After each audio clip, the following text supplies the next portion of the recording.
If this reaches you now, it's not because you were searching for it, and it's not because someone decided you should hear it. Moments of recognition don't arrive through force or persuasion. They surface when attention is finally still enough to notice. Timing in matters of awareness is never random. There are periods in life when information passes through without impact. And then there are moments when the same words land with unexpected weight. Not because the words have changed, but because you have something in you has slowed just enough to listen. Most of life is lived in momentum.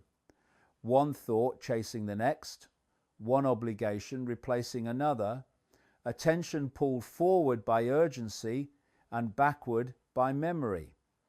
In that state, nothing truly arrives. Everything passes. Messages skim the surface and disappear into noise.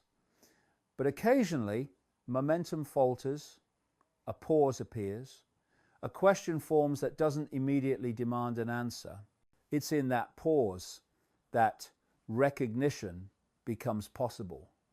Not dramatic recognition, not certainty, just a subtle sense that something is relevant now in a way it wasn't before.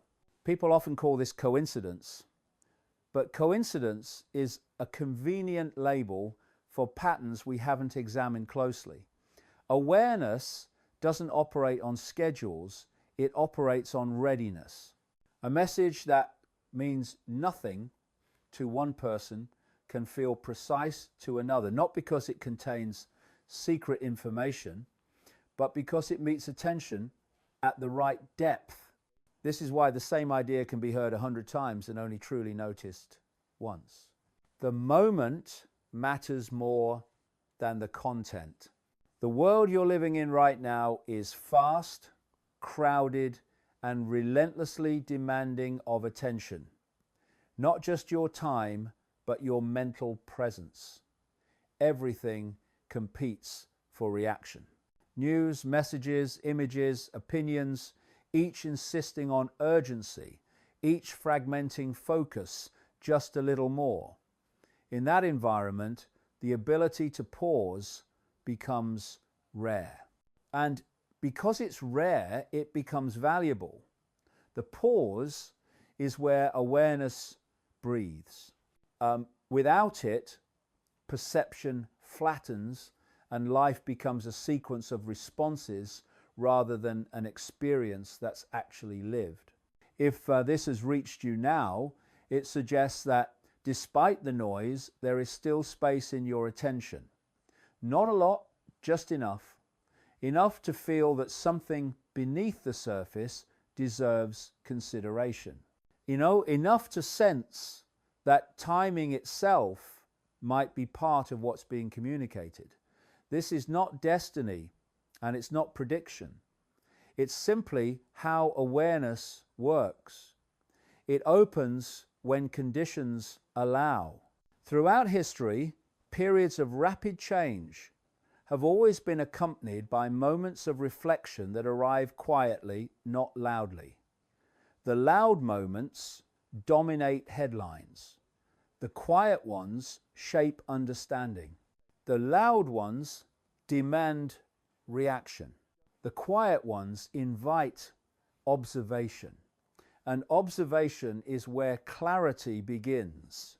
The significance of this moment is not that it tells you what to think. It doesn't. It simply asks whether you're willing to notice that something has aligned attention, timing, curiosity. That alignment doesn't happen constantly. It appears and fades depending on how attention is used. When attention is constantly consumed, alignment rarely forms. When attention pauses, alignment becomes possible.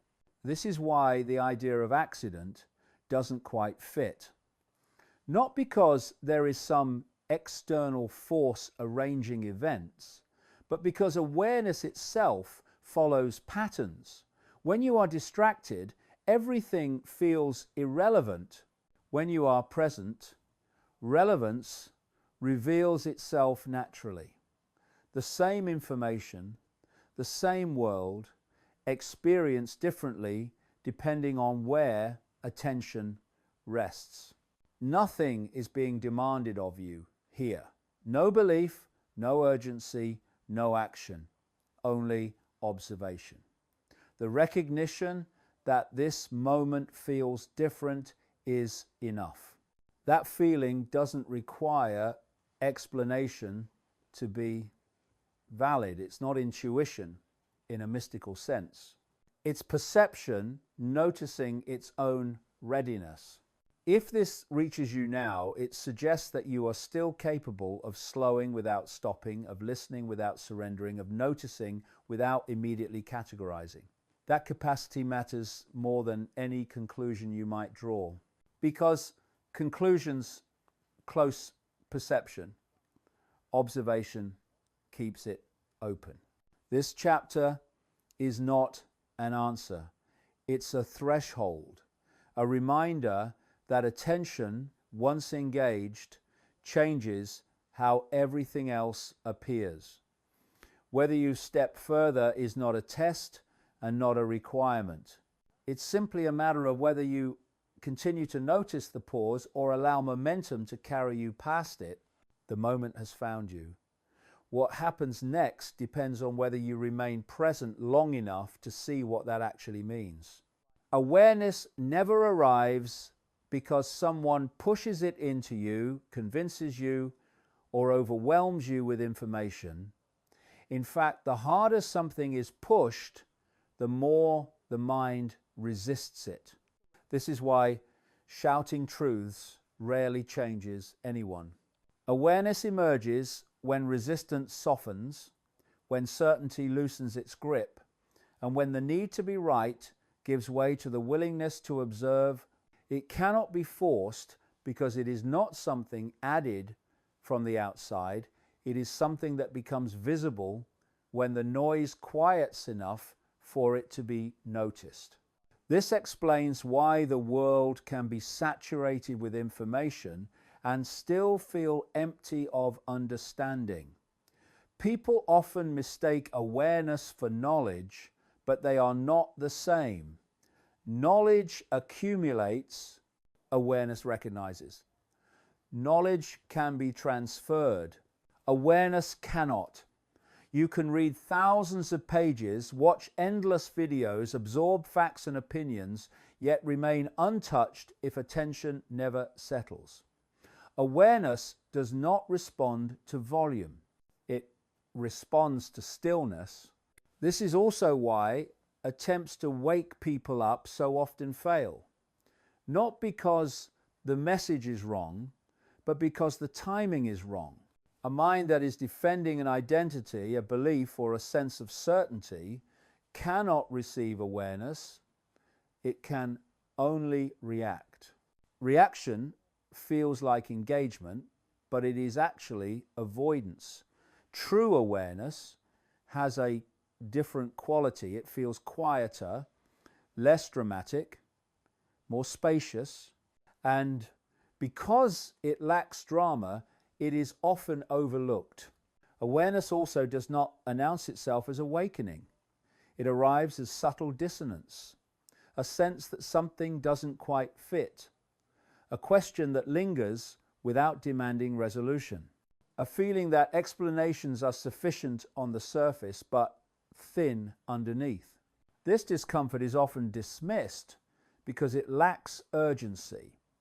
Yet it is precisely this gentle unease that signals awareness beginning to surface. The modern world is particularly effective at preventing this process, not through censorship, but through constant stimulation. When attention is always occupied, resistance never has a chance to relax. The mind remains busy, defended, engaged in reaction. In that state, awareness has nowhere to land. It is not rejected, it is crowded out. This is why awareness often arrives during moments of pause, a quiet walk, a late night, a moment of exhaustion when defenses drop, or a disruption that interrupts routine. These moments are not special because they are dramatic, but because they create space. And space is the essential condition for awareness. Understanding this removes the pressure to do something with what you're hearing. There is no need to agree or disagree. Agreement closes awareness just as quickly as rejection. Awareness remains open only when observation remains open. The moment you decide what something means too quickly, perception narrows again. This chapter is not about passivity. It is about precision. Awareness is precise because it sees without rushing. It does not rush to conclusions, labels, or actions. It notices patterns forming over time. It senses alignment or misalignment before words appear, and this sensing cannot be hurried. It is also why awareness cannot be imposed collectively. Societies do not awaken on command. Individuals notice when they are ready. This is not elitism. It is mechanics. Attention must be available. Resistance must be low. Curiosity must be intact. When those conditions are present, awareness unfolds naturally. When they are absent, no amount of information will substitute. If this reached you now, it does not mean you are being told something new. It means you are being reminded of something already familiar but previously unnoticed. That familiarity is important. Awareness feels less like discovery and more like recognition, less like learning and more like remembering. And because awareness does not arrive by force, it cannot be sustained by force either. It must be returned to repeatedly through attention. Not effortful attention, but gentle noticing. The kind that does not demand outcome. The kind that allows things to be as they are long enough for clarity to emerge on its own. This is why nothing is being asked of you yet. No urgency, no demand, only the invitation to remain present with what has already begun. Awareness has surfaced not because it was pushed, but because conditions allowed it. Whether it deepens depends not on belief, but on whether attention continues to make space. There is a war taking place that almost no one talks about, not because it is hidden, but because it is subtle enough to feel normal. It is not a war fought with weapons or armies, but with speed, noise, and endless demand. The battlefield is attention. Not your time, not your beliefs, but your capacity to remain present long enough for awareness to deepen. This war does not announce itself as conflict. It disguises itself as convenience, entertainment, productivity, and connection.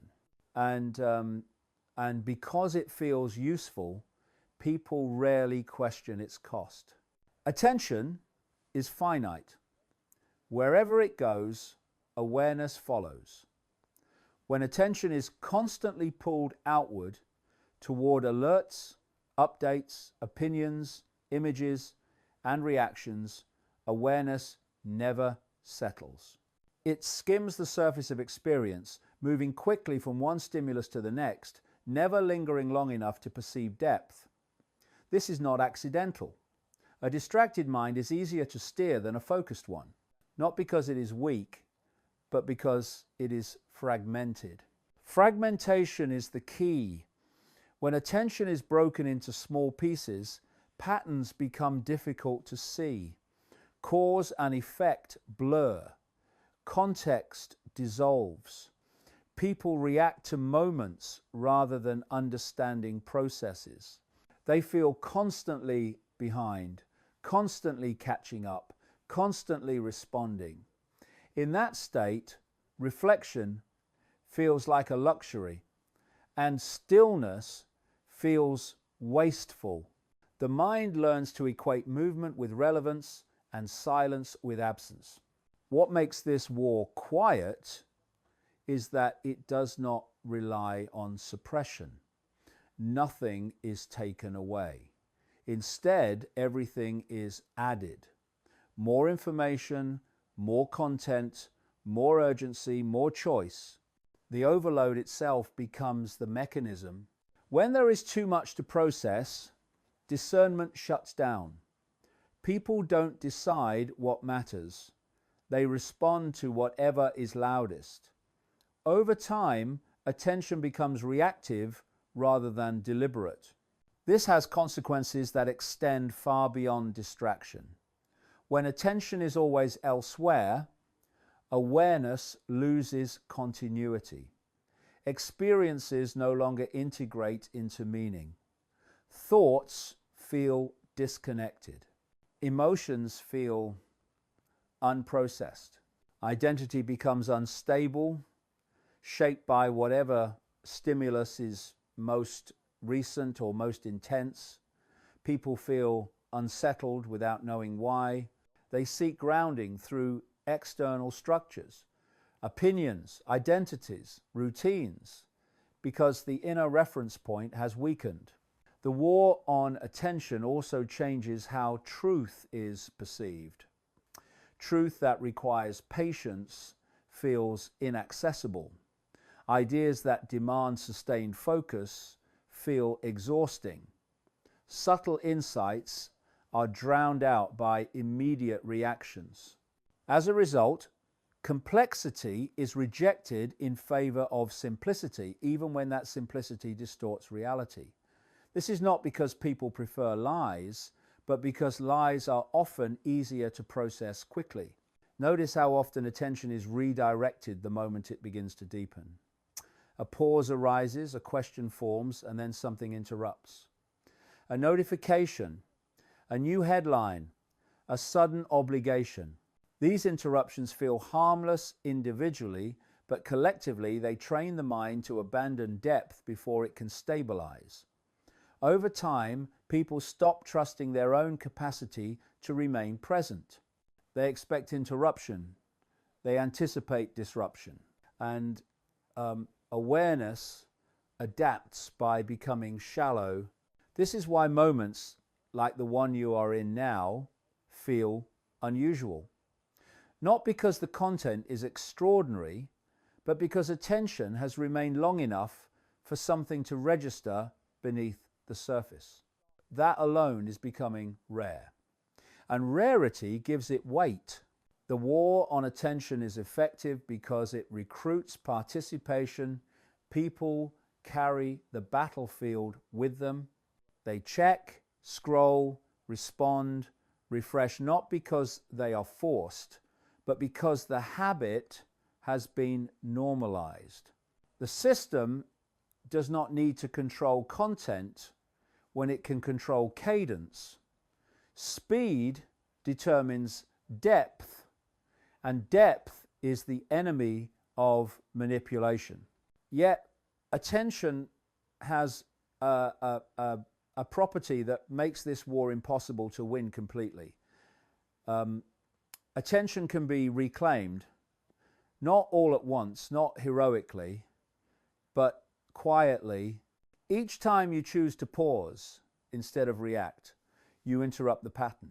Each time you remain with a question, instead of escaping into distraction, awareness strengthens. The system cannot prevent this without overt force, and overt force reveals itself. Subtlety is its strength, but also its limitation.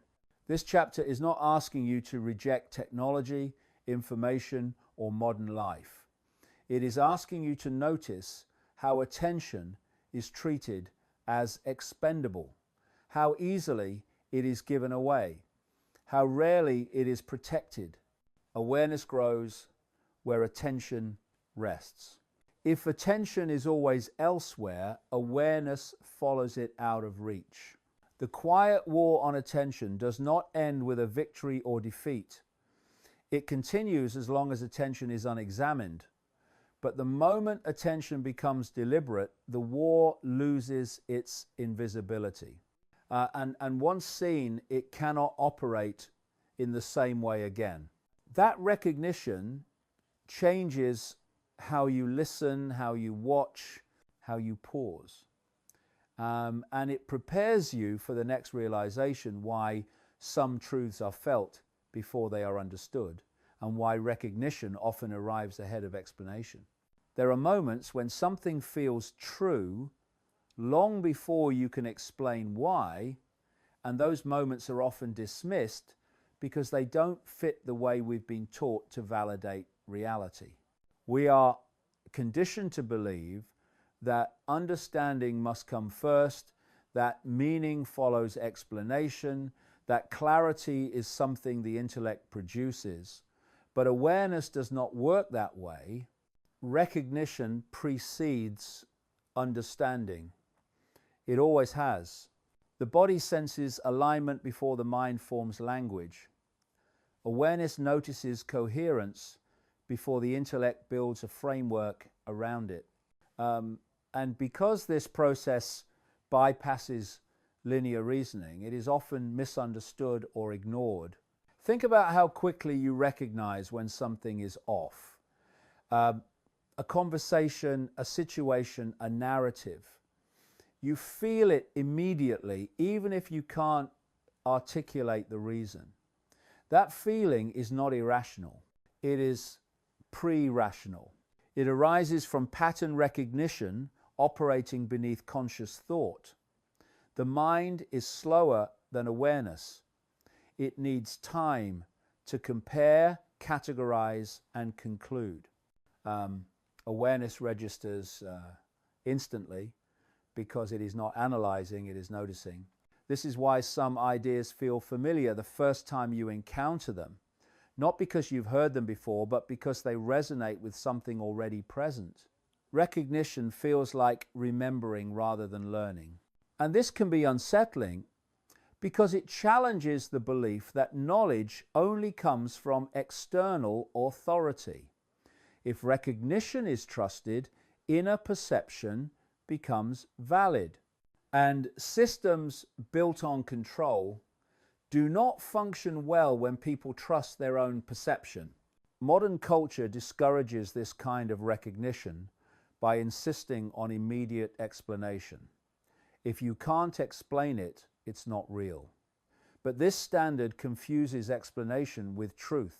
Many things are real long before they are explained. Gravity existed before it was described. Emotions are felt before they are named. Insight appears before it is verbalized. Awareness does not wait for permission from language.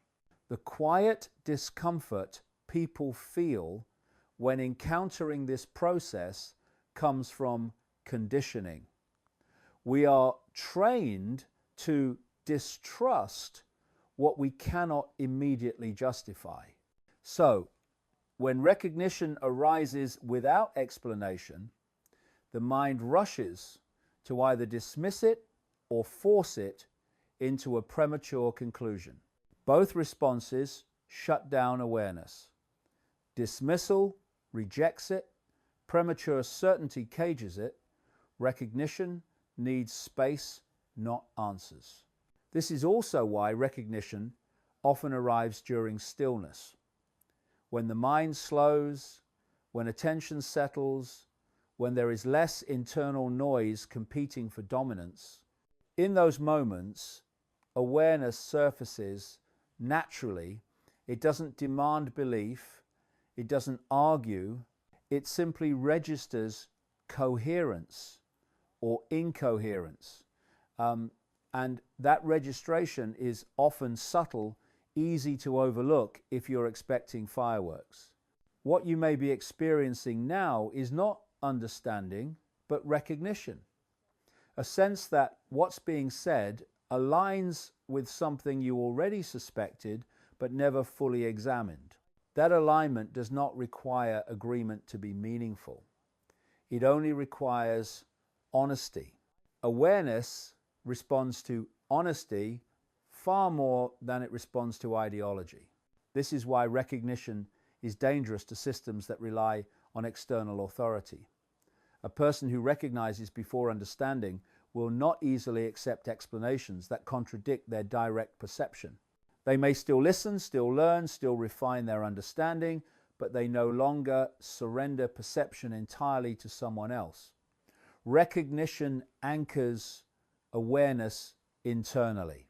Recognition also unfolds in layers. The first recognition is often vague, a feeling of relevance, a quiet, "this matters." Over time, as attention remains present, understanding catches up. Language forms. Connections appear. What was once felt becomes articulated, but the order matters. When understanding tries to lead, it often distorts. When recognition leads, understanding clarifies. This chapter is not encouraging you to replace thinking with feeling. It is encouraging you to notice the order in which clarity arises. Awareness first, explanation second. When this order is respected, insight stabilizes naturally.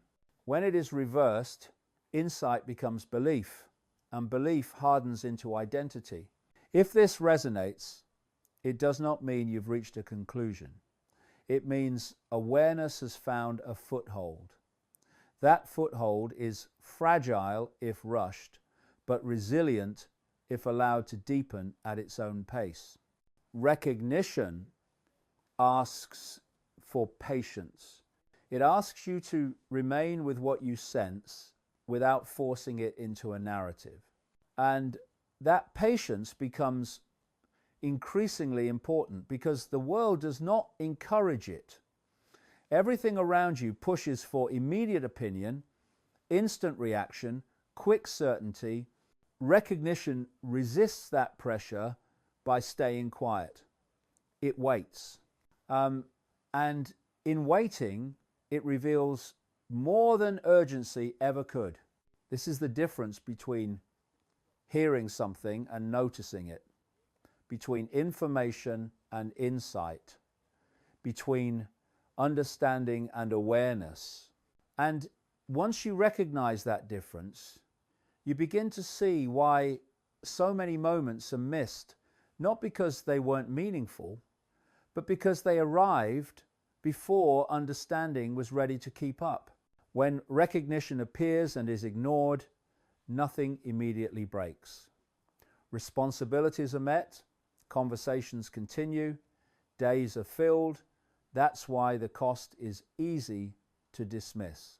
But each missed moment trains attention to look past subtlety. Each postponement teaches the mind that depth can wait. Over time, this becomes a pattern. Insight arises, distraction intervenes, and insight dissolves. The mind adapts by lowering its expectations. It stops listening for the quiet signals because they are rarely followed. As this happens, experience becomes managed rather than lived. People rely more on routines, schedules, and external markers to navigate meaning. Inner reference points weaken. The sense of direction that once came from within is replaced by momentum doing the next thing because it is next. This isn't failure, it's adaptation. In a world that rewards speed, the mind optimizes for motion. The subtle cost of missed moments is not ignorance, it is numbness. Not emotional numbness, but perceptual numbness. The ability to sense when something is meaningful dulls. Everything becomes equally urgent and equally disposable. The extraordinary blends into the ordinary, not because it vanished, but because attention no longer pauses long enough to notice. When that happens, people often seek intensity louder experiences, stronger opinions, sharper identities to compensate for the loss of depth. Intensity becomes a substitute for presence. Another cost is dependence. When inner recognition weakens, external validation fills the gap. People look outward to know what matters, how to feel, and who to be. Authority becomes comforting not because it is right, but because it reduces uncertainty. Familiar narratives feel safer than open questions. This is not conformity by coercion, it is conformity by fatigue. The effort required to stay attentive feels greater than the comfort of acceptance. Missed moments also alter memory. Experiences no longer integrate into a coherent story. They stack without synthesis. Days blur, time feels compressed. The past is remembered as fragments rather than insight. Without integration, learning slows. Not learning facts, learning meaning. And meaning is what gives experience weight. Importantly, this process does not make people worse. It makes them busier. It does not remove intelligence. It redirects it. The mind becomes efficient at navigating systems, but less capable of questioning them. Curiosity narrows to optimization, how to do more, faster, better, rather than why something matters at all. The question, is this true, quietly becomes, is this useful? And utility replaces understanding. The tragedy of missed moments is that they are reversible until they aren't. Awareness strengthens with use and weakens with neglect. There is no punishment for neglect, only consequence. When recognition is ignored often enough, it stops presenting itself as clearly, not because it is gone, but because attention has been trained to overlook it. This is why people later say they used to feel something they no longer feel. The capacity didn't disappear, the habit did. If this chapter resonates, it's not an accusation, it's an observation. Everyone misses moments. The question is not whether moments are missed, but whether attention is reclaimed when recognition returns. The return matters. Not perfectly, not permanently, just deliberately. This is why the present moment is not a cliche, it's a crossroads. Not every moment carries the same weight. Some arrive carrying insight, asking only for a pause. When paused with, they deepen. When rushed past, they thin. Over time, those choices compound. You cannot recover every missed moment, but you can stop missing the ones that are still arriving. And if you're here now, reading this with attention intact, then recognition has not faded. It's present, quiet, patient, and waiting to be met. That brings us to the final chapter. Not a warning, not a command, just the simplest truth of all. What you do with this moment is the only choice that ever really mattered. Nothing is being taken from you here. No beliefs are being removed. No identities stripped away. Awareness adds rather than subtracts. It reveals rather than replaces. It allows you to see what is already present without forcing it into meaning too quickly. And meaning that arises naturally is far more resilient than meaning imposed. If you wonder what comes next, the answer is simple and unsatisfying to the part of the mind that wants certainty. What comes next is whatever you meet with attention, awareness does not predict outcomes. It changes how outcomes are experienced. Two people can live through the same circumstances and inhabit entirely different realities based on whether they are present or reactive. This is why the moment matters. Not because of what might happen, but because of how you will meet what happens. Presence does not eliminate difficulty, but it removes unnecessary suffering. It does not solve every problem, but it prevents problems from multiplying through unconscious reaction. If this reached you now, it is enough to recognize that attention is still available, that curiosity is intact, that awareness has room to breathe. You do not need to hold on to this moment or protect it anxiously. Simply notice it. Let it inform how you move forward quietly without announcement. The choice is not between awakening and sleep. It is between attention and momentum. And attention, once chosen, changes the quality of everything it touches. This moment will pass, as all moments do. But what remains is whether you noticed it while it was here, and that noticing, simple as it is where everything begins.